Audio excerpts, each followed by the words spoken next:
Très bien, donc troisième fonction qui nous reste, Q3, KL, qui est égal à K à la puissance 1 quart, L à la puissance 1 quart. Donc pareil, pour déterminer la nature des rendements d'échelle, donc je vais multiplier les inputs par lambda. Donc K est multiplié par lambda, ça devient lambda K. L multiplié par lambda, ça devient bien sûr lambda L. Et donc on va voir quel est l'impact de cette multiplication des inputs sur la fonction de production tout entière. Donc la fonction de production devient lambda K, on va changer, remplacer K par lambda K et L par lambda L. Donc ça donne quoi? Bah pareil, on a ici K à la puissance 1 sur 4. Donc ça va devenir lambda K, le tout à la puissance 4. Faites attention à ça. Donc toute la puissance, elle est valable pour lambda et K. Pareil, L à la puissance 1 sur 4, donc L devient lambda L. Donc je remplace lambda L, et donc la puissance, c'est pour les deux. Donc lambda L, le tout à la puissance 4. D'accord? Très bien. Après, donc moi, mon objectif, c'est d'isoler ou faire réapparaître l'expression de la fonction de production K à la puissance 1 quart, L 1 quart. Donc je vais essayer de me débarrasser de lambda. D'accord? Ou en tout cas séparer lambda du reste de l'expression. Donc ici on a AB à la puissance n, ça fait A à la puissance n fois B à la puissance n. Donc ils prennent la même puissance. Donc ça fait 1 quart pour lambda, K aussi à la puissance 4, fois lambda à la puissance 1 4, fois L aussi à la puissance 1 4. Quel est mon objectif? Donc, c'est de trouver l'expression de Q3, qui est égale à K1, 4, L1, 4. Donc, je dois réunir K4 avec L4. Donc, je vais essayer de séparer les lambda de K et de L. Donc, je vais ramener lambda ici. Ok? Donc, ça fait lambda à la puissance 4 fois lambda à la puissance 4. Donc, si on change de position, ça, aucune influence parce qu'on a la multiplication. A fois B est égal à B fois A. N'est-ce pas? Et là, je vais isoler l'expression de la fonction de production qui m'intéresse, c'est-à-dire 1 4, L 1 4. Je continue mon développement, donc ça fait 1 quart plus 1 quart, ça fait 1 demi. Voilà. Et là, je vais obtenir 1 quart, L 1 quart. Or, ça c'est quoi? C'est la fonction de production. D'accord? Donc, ça veut dire que Q3, lorsqu'on multiplie les inputs par lambda, ça va multiplier la fonction de production par lambda à la puissance 1 demi. Voilà. Autrement dit, donc, lambda à la puissance 1 demi, c'est lambda prime. Donc, lambda prime est égal à lambda à la puissance 1 demi. Très bien. Alors, une fois que j'ai lambda prime, bien sûr, donc je peux comparer. Lambda prime qui est égal à lambda à la puissance 1 demi. Est-ce qu'elle est égale? Non, parce qu'ici on a 1. Est-ce qu'elle est supérieure? Non, elle est inférieure, parce que 1 demi, ils ont la même base, lambda, lambda. 1 demi, elle est inférieure à 1. Donc, lambda à la puissance 1 demi, elle est inférieure. Donc, s'il est inférieur, ça veut dire que Q varie moins fort. C'est-à-dire avec un pourcentage inférieur. Moins fort que les inputs. Et donc, si c'est le cas, ça veut dire que les rendements d'échelle sont, cette fois-ci, décroissants. Les rendements d'échelle sont décroissants. Très bien. Voilà un petit peu la démarche. Alors, bien sûr, tout ça, on va le développer avec le degré d'homogénéité pour que ça aille plus vite. Mais voilà, dans un premier temps, voilà la démarche à suivre si on respecte la définition, bien sûr. OK? Très bien. Alors, deuxième question. Donc, ça sera valable pour les trois fonctions. Donc, deuxième question. Qu'est-ce qui se passerait si le producteur double les facteurs de production dans les... voilà, donc le cas des différentes fonctions de production. Donc, je répète la question. Qu'est-ce qui se passerait si le producteur doublerait, d'accord, les quantités des inputs utilisés dans les trois cas? OK? Donc, quel est l'impact, hein, donc, je vais écrire la phrase ici. Quel est l'impact d'un doublement, d'accord, de la quantité des inputs Bien sûr, quand on dit l'impact, c'est l'impact sur l'output. Ok? Qu'est-ce qui va se passer pour l'output? Est-ce qu'il va doubler, c'est-à-dire qu'il va varier avec la même proportion? Est-ce qu'il va varier plus fort, c'est-à-dire avec une proportion supérieure? Ou est-ce qu'il va varier moins fort, c'est-à-dire avec une proportion qui est inférieure? Ok? Donc, on va répondre à cette question pour les trois fonctions, bien sûr. Donc, pour la première, donc on rappelle, c'est k au carré L plus KL au carré. D'accord? Alors, qu'est-ce qu'on a dit, hein? Donc, quel est l'impact? Alors, bien évidemment, quel est l'impact d'un doublement de la quantité des inputs? Donc, je vais traduire un petit peu, hein, ce qui est dans la question. Donc, les inputs doublent, n'est-ce pas? Les quantités des inputs doublent. Donc, lorsque je dis que les quantités des inputs doublent, ça veut dire quoi? On multiplie par 2 K et L, n'est-ce pas? Donc, ça veut dire quoi? Ça veut dire que, quel est le paramètre par lequel on multiplie K et L? C'est lambda. Donc, ça veut dire que lambda est égal à quoi? Est égal à 2. N'est-ce pas? Très bien. Donc, maintenant, quel est l'impact sur l'output? Bien sûr, l'impact sur l'output, ça veut dire de combien va varier Q.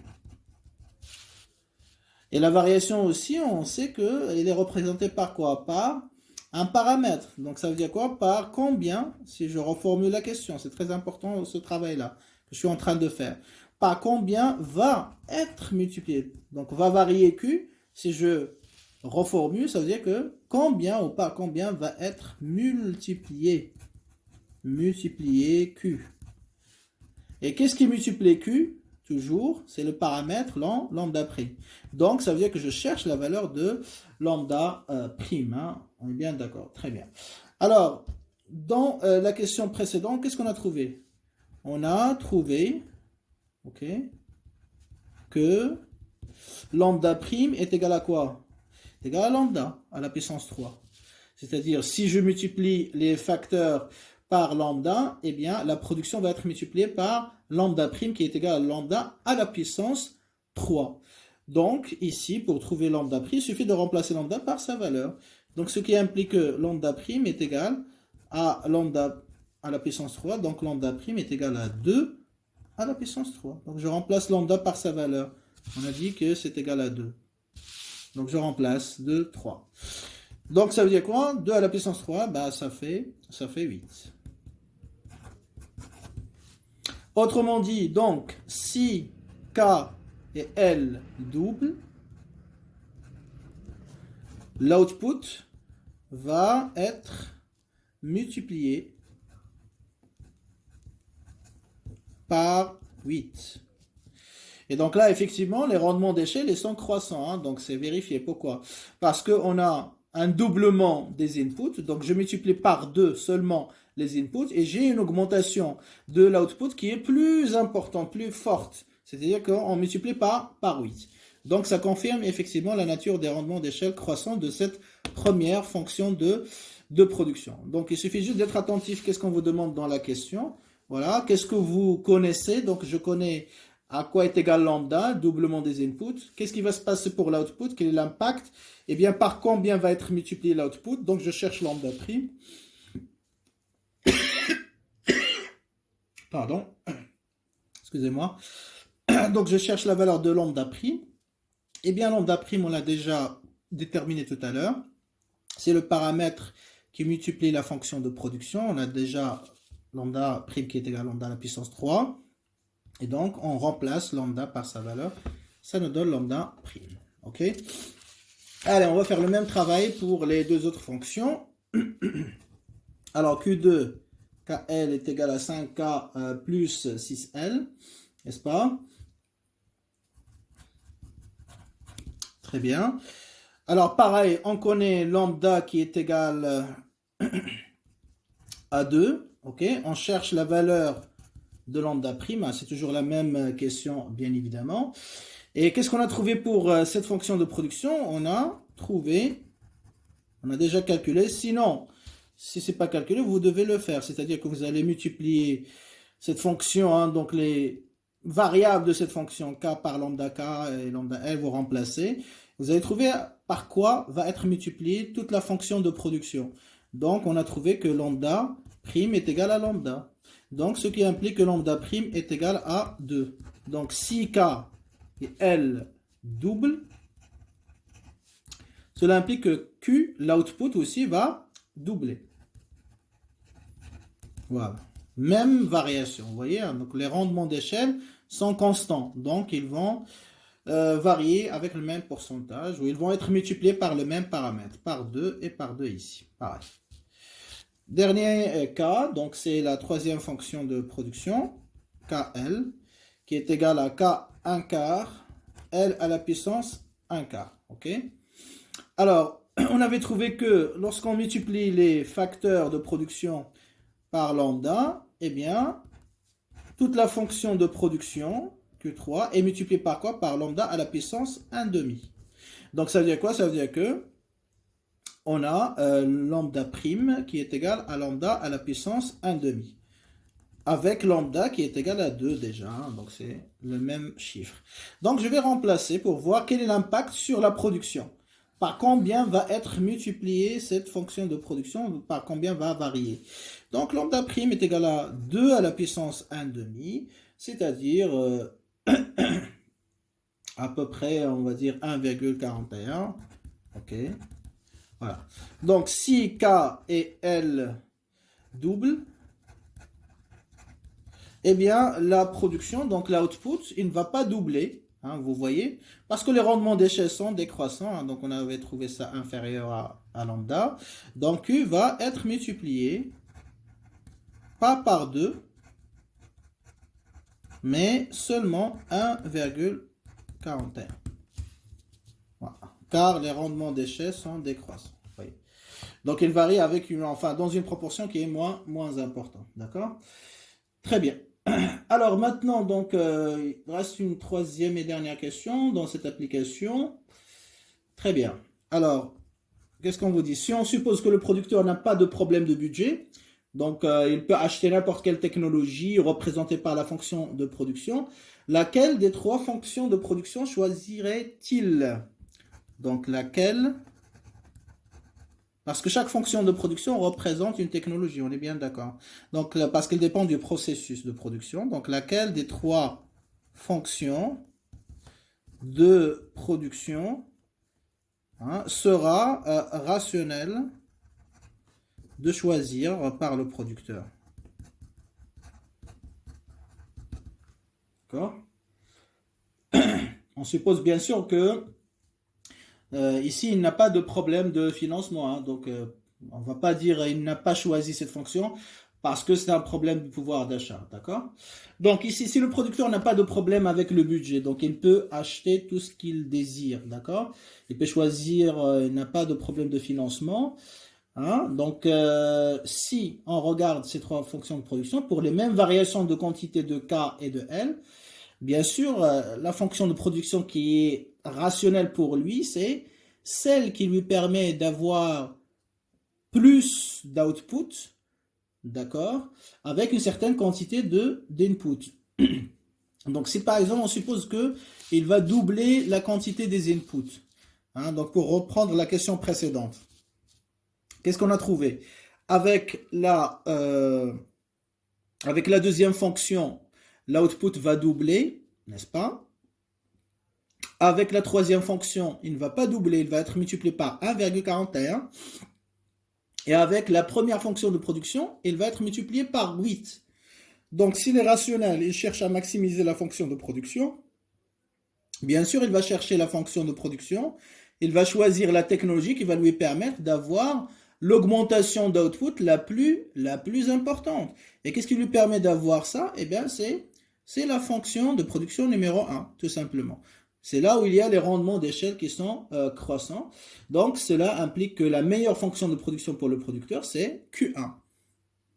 Donc, Q2 aussi, c'est pas mal, mais c'est moins important que Q1. Alors que Q3, donc, bien évidemment, l'augmentation de la production, elle est moins importante. Très bien. Donc, si le producteur rationnel donc cherche à maximiser sa production. Donc s'il cherche à maximiser sa production, donc il a intérêt à choisir la fonction de production dont les rendements d'échelle sont croissants. Car cela, bien sûr, lui permet tout simplement, d'augmenter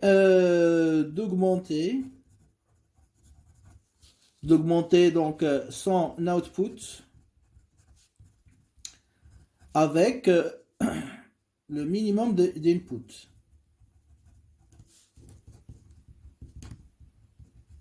Parce qu'on le sait, hein, donc comme on a dit, rendement d'échelle croissant, ça veut dire quoi? Une petite augmentation de K et L entraîne une grande augmentation de l'output. C'est ce qu'on a expliqué tout à l'heure. Hein. Donc, lorsque vous avez des rendements d'échelle croissants, eh bien, si vous augmentez le nombre d'ouvriers, le nombre de machines, hein, donc avec un petit pourcentage, ça va vous donner une grosse augmentation, d'accord, de l'output, c'est-à-dire un pourcentage encore plus élevé, plus important, plus large. Donc, si je suis rationnel et je cherche à augmenter ma production pour augmenter mon chiffre d'affaires et donc mon bénéfice, eh bien, j'ai intérêt à choisir une fonction de production qui vérifie les rendements d'échelle croissant, parce que je sais que j'ai pas besoin de dépenser beaucoup d'argent dans les inputs pour augmenter ma production. Il suffit d'une petite augmentation. Et donc, chaque fois qu'on vous pose cette question, toujours, hein, le producteur, il doit choisir la fonction de production dont les rendements d'échelle sont croissants. Très bien. Alors maintenant, on va passer, hein, on va essayer de développer un peu plus notre technique pour déterminer la nature des rendements d'échelle. Donc, on va voir maintenant la relation qui existe entre le degré d'homogénéité de la fonction de production et la nature des rendements d'échelle. C'est une relation qui est très importante, qui va nous faciliter le travail et à vous-même aussi le jour de l'examen pour répondre à ce type de questions. Très bien. Alors pour cela, donc, je vais faire un rappel du degré d'homogénéité d'une fonction de production de manière générale. Après, on va l'appliquer à Q. Et à partir de là, donc, on va en déduire la règle pour déterminer la nature du rendement d'échelle à partir du degré d'homogénéité. C'est proche de ce qu'on a fait, hein, donc, dans la première partie. Voyez, et on va juste le formaliser un peu plus. D'accord? Alors, pour déterminer de manière plus pratique et plus rapide, comme je viens de le dire, surtout pour certaines fonctions comme courbe de glace, on va voir que ça va être plus rapide, effectivement, grâce à ce degré d'homogénéité.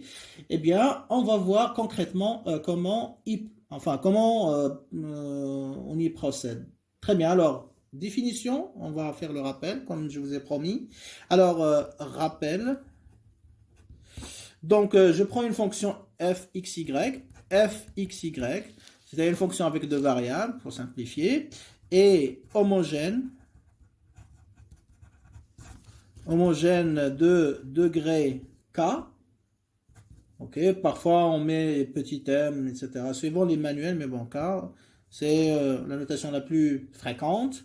Lorsque, pour tout paramètre positif,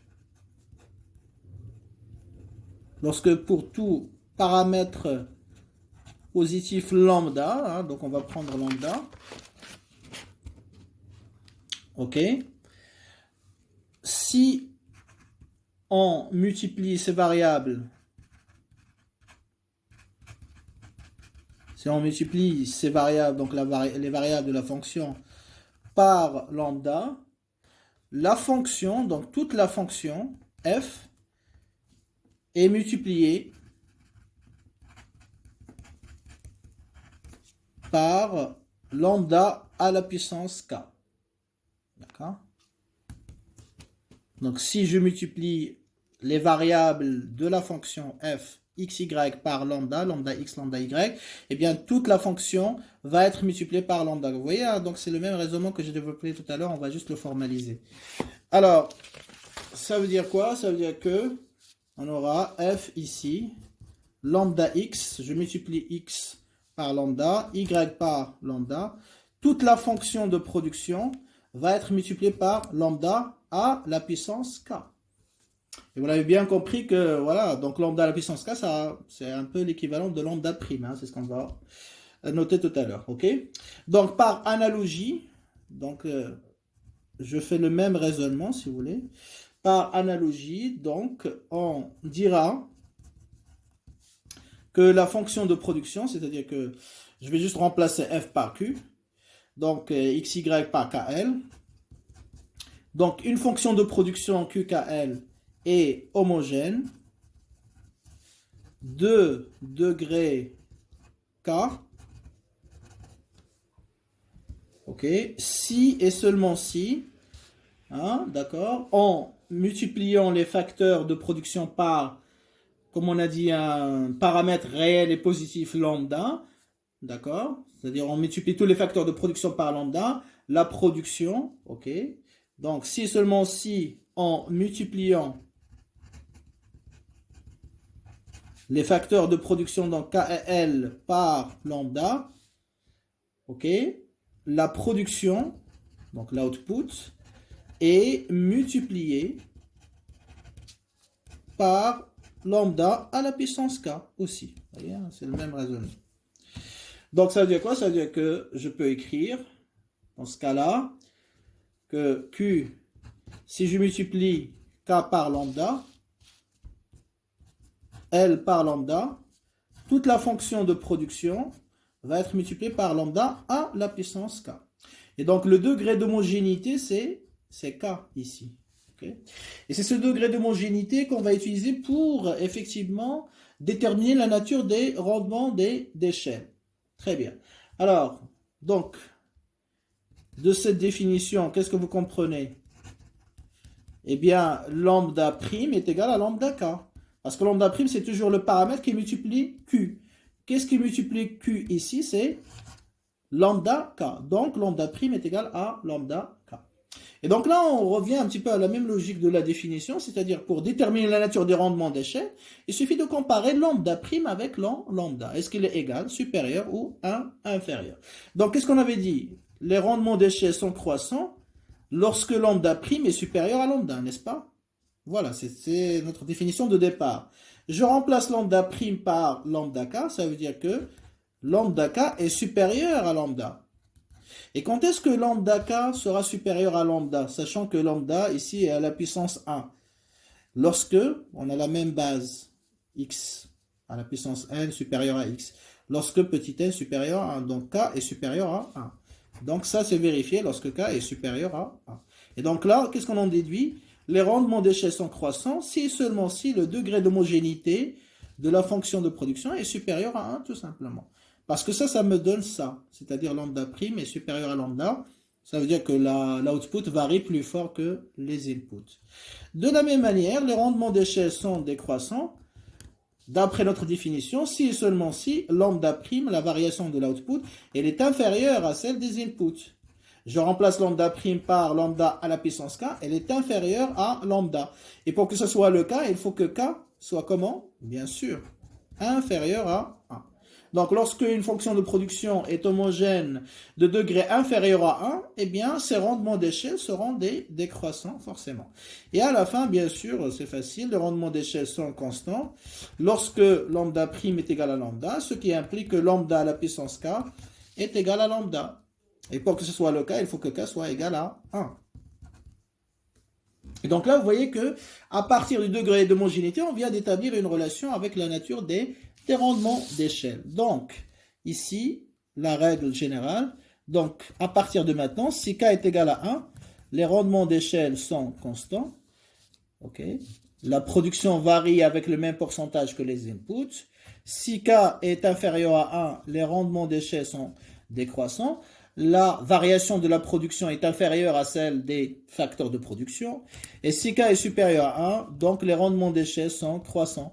L'output varie plus fort que les inputs. Ok? Très bien. Alors, donc c'est intéressant, hein, donc je crois, enfin c'est règle générale, et surtout si on les applique à la fonction Cobb-Douglas. D'accord? Alors, dans le cas, vous allez voir, hein, donc ça va être plus rapide encore pour déterminer la nature des rendements d'échelle avec la fonction Cobb-Douglas. Dans le cas de la fonction Cobb-Douglas, c'est-à-dire les facteurs de production sont parfaitement substituables, eh bien, le degré d'homogénéité est égal à, donc K sera égal à alpha plus bêta. On va faire ça, hein, donc démonstration, ok? Donc on a Q de KL est égal à K à la puissance alpha, L à la puissance bêta. Donc on va chercher à quoi est égal le degré d'homogénéité. Donc pour déterminer le degré d'homogénéité, qu'est-ce qu'on fait? Bah, il suffit de multiplier les variables de la fonction par lambda et on regarde par combien est multiplié toute la fonction. La même logique qu'on a développée tout à l'heure. Donc Q lambda K, lambda L. Donc c'est comme si j'ai un changement de variable. Donc A ne dépend pas de K ou de L. Donc il va rester inchangé. Je remplace K par lambda K. Donc ça devient lambda K à la puissance alpha. Et L par lambda L à la puissance bêta. Je développe. Donc ça fait A. Lambda à la puissance alpha. K à la puissance alpha. Ici lambda à la puissance bêta. Et L à la puissance bêta. Quel est mon objectif? Donc, c'est d'isoler la fonction de production initiale de Cobb-Douglas. Donc, c'est-à-dire avec A, avec K à la puissance alpha et avec L à la puissance bêta. Donc, je vais séparer les lambda du reste. Donc, ça fait lambda à la puissance alpha, n'est-ce pas? Fois lambda à la puissance bêta. Voilà. Et il me reste A, K à la puissance alpha et L à la puissance bêta. D'accord? Donc ça fait quoi? Lambda à la puissance alpha plus bêta. Et ça, c'est la fonction de production, bien sûr, Cobb-Douglas. Donc ça veut dire quoi? Donc ça, c'est la fonction de production. Et ça, c'est quoi? Ça, c'est lambda prime, hein, parce que c'est le paramètre qui multiplie toujours la fonction de production. Donc ça veut dire que lambda prime est égal à lambda à la puissance alpha plus bêta. D'accord? Et donc, cela implique... Parce que lambda prime, c'est quoi? Lambda prime, on sait, c'est lambda à la puissance k. D'accord? Ce qui implique que lambda à la puissance k est égal à lambda à la puissance L plus bêta. Et donc, k, forcément, c'est alpha plus bêta. Voilà la démonstration. D'accord? Très bien. Donc, dans le cas de fonction, donc je l'écris ici, ce qui implique que k est égal à alpha plus bêta. Donc, la fonction Cobb-Douglas, toujours, hein, donc, quelle que soit son expression, donc c'est toujours vérifié. Donc, la fonction Cobb-Douglas est homogène, n'est-ce pas, de degré K, qui est égal à quoi? La somme des puissances des exposants alpha et bêta. Alors, à partir de là, qu'est-ce qu'on a vu, hein? Donc, on a vu que les rendements d'échelle sont croissants lorsque K est supérieur à 1, n'est-ce pas? Donc, je remplace K par alpha plus bêta lorsque alpha plus bêta est supérieur à 1. C'est-à-dire que j'ai plus besoin de faire la multiplication et chercher lambda prime et comparer, etc. Je vais prendre juste les exposants alpha et bêta et je fais leur somme et je regarde est-ce que c'est supérieur à 1, égal à 1 ou inférieur à 1. Donc, ici, supérieur à 1, ça veut dire rendement d'échelle croissant, vous voyez? Les rendements d'échelle seront décroissants lorsque le degré d'homogénéité est inférieur à 1. Or, le degré d'homogénéité, on a dit, c'est alpha plus bêta. Donc, il faut que alpha plus bêta soit inférieur à 1. Et les rendements d'échelle seront forcément constants lorsque k est égal à 1. C'est-à-dire alpha plus bêta est égal à 1. Et donc là, j'établis une relation entre les exposants alpha et bêta et la nature des rendements des déchets. Vous voyez, ça va plus vite. Je n'ai même pas besoin d'écrire beaucoup de lignes. Très bien. Alors, donc, on va peut-être commencer, déjà, voilà, donc lancer juste l'application 2 du TD aussi. On terminera la résolution dans la troisième partie de cette séance, notre troisième vidéo. Alors, soit la fonction de production suivante. Donc, on a Q qui est égal à K à la puissance 1 cinquième, L à la puissance 1 cinquième. Donc, première question pour terminer sur cette partie. Déterminer la nature des rendements d'échelle. Donc là, d'habitude, qu'est-ce qu'on faisait? Donc on va multiplier K par lambda, L par lambda, et on regarde par quoi on va multiplier, bien évidemment, hein, donc la fonction de production. Donc ici, puisqu'on a une fonction Cobb-Douglas, A est égal à 1 ici, on a une fonction Cobb-Douglas. Donc, je n'ai pas besoin de faire ce travail-là. Ça va me faire perdre du temps. Donc, on a une fonction Cobb-Douglas, ce qui implique que K est égal à combien? Bah, alpha plus bêta, directement. Je cherche le degré d'homogénéité. Alpha est égal à 1 cinquième. Bêta est égal à 1 cinquième. Je fais la somme. Donc, cela me donne, bien sûr, 2 sur 5. Comment? Je compare, bien sûr. Hein, donc, 2 cinquièmes, il est inférieur à 1. Ce qui implique, bien sûr, que les rendements d'échelle sont décroissants. Vous voyez, donc ça fait moins de travail et c'est très efficace. D'accord? Ça veut dire quoi? Ça veut dire que ici, on a Q varie moins fort que les inputs. Ou si vous voulez, donc j'ai besoin d'une grande augmentation des inputs pour avoir une petite augmentation de l'output. Donc, rendement d'échelle des décroissants. Très bien. Donc, on arrête là et on enchaîne avec la troisième partie.